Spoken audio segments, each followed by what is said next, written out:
Hey, what's up, everybody? It's Darren. It is June 2009, early June. I think it's like the 13th or the 14th or something. Whatever, I don't know. Wednesday, Thursday, Friday, Saturday. It's like the 14th. June 2009. Great. Some people have been saying I haven't been doing videos, and it's true. I haven't made a video in a long time. I've been got back to writing on my blog, and the videos started happening when I sort of took a break from that, and then I got back into that, and so that's why I haven't really been doing any of this vlogging stuff, but here I'm back, and a couple of things to talk about today.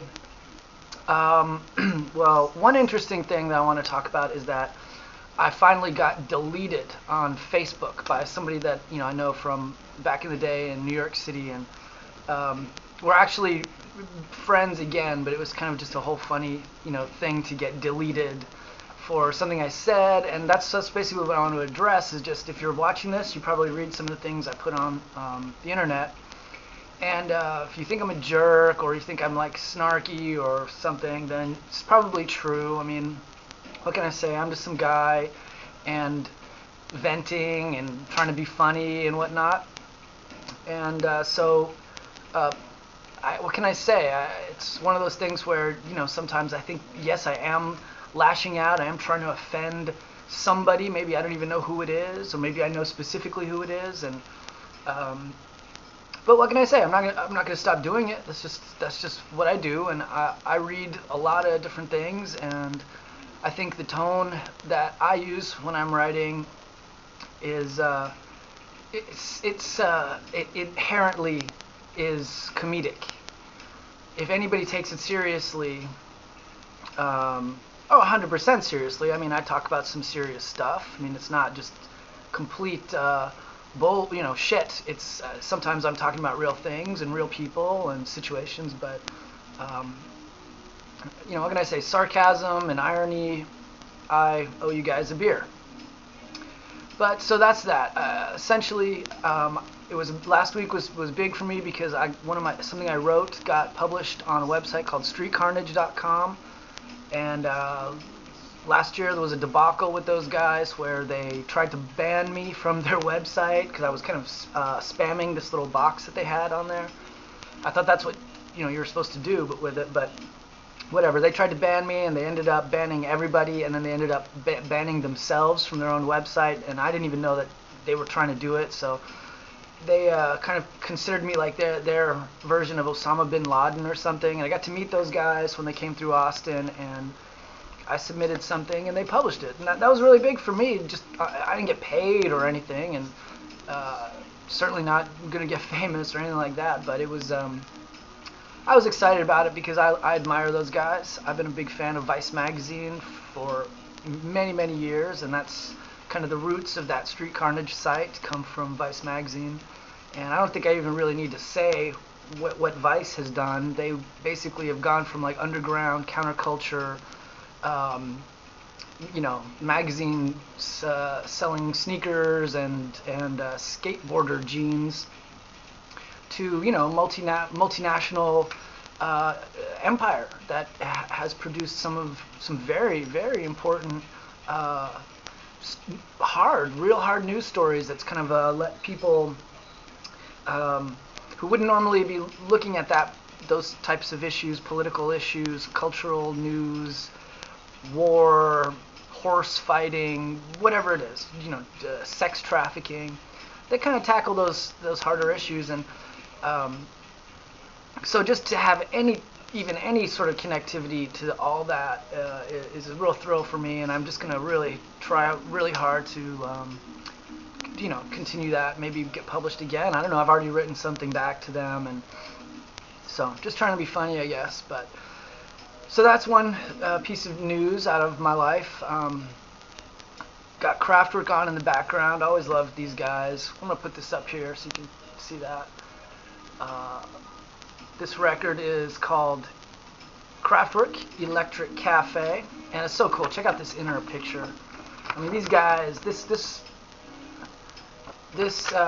record was recorded in, I don't know, I think it came out in like 1986. Yeah, 86. and they're still rocking strong. Kraftwerk just performed in Bucharest, Romania, over the weekend. And one thing that's great about being a Kraftwerk fan is that it instantaneously makes you kind of like aware of geography and linguistics.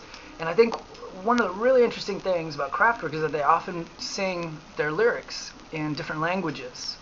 Obviously, they're from Germany, Dusseldorf, so their primary language is German, and a lot of people say their music, sounds right in German.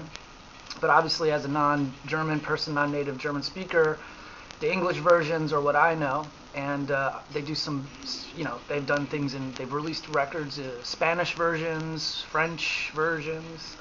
But what's interesting is their show in Romania. Let me go back. They performed a couple of shows in, let's say, Poland and that part of Europe, and they performed the majority of the music in German when they performed in that part of the world. But for some reason, when they went to Romania, to Bucharest, they performed in English. And, it makes you realize, well, sure, there's a Romanian language that maybe the Romanians are actually more familiar with their English language versions than they would be with their German versions. And it kind of shows you that even in parts of the world like that, where the language, where they have their own language, but that English does kind of become a default international language. So that's just kind of a really interesting aspect to what Kraftwerk do. And they did perform mostly in English in Bucharest, but as they like to do, they performed. They introduced Romanian lyrics into one of their songs, which you could hear it if you see it on YouTube. You hear how excited the people get.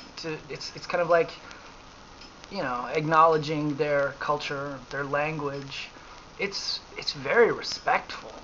I think it's just it's classy. That's why I love Kraftwerk. They're a class act. They started in the late 60s. They're still killing it as hard as ever right now, touring the world. And I've seen them live twice now. Saw them in New York City in '98. Saw them in Denver in last year, '08. And they just keep getting better and better. So anyway, that's my little music pick. I might bump some music in under this so it sounds better. But got that cranking in the background. And what else? Well, I've already gone 8 minutes, so I think that's going to be it. To summarize, I apologize if I seem rude or hostile or angry on the internet. I'm just goofing around. And so, laugh with me or at me. I don't care, but as long as we're laughing, we're all good. As long as we're not crying, then that's the good thing. And I highly recommend getting into Kraftwerk and just checking out their career work spanning 40 years. So hopefully, coming up soon, I know I'm always promising new things, but coming up soon, big change up, new website coming, and it's going to be, as Paris Hilton would say, that's going to be huge. So my best to everybody. I hope everybody's doing good out there, and or at least just keeping it real. So that's it. Peace out from Austin, Texas, and I'll be back again with more reports from my apartment. Okay, peace, bye.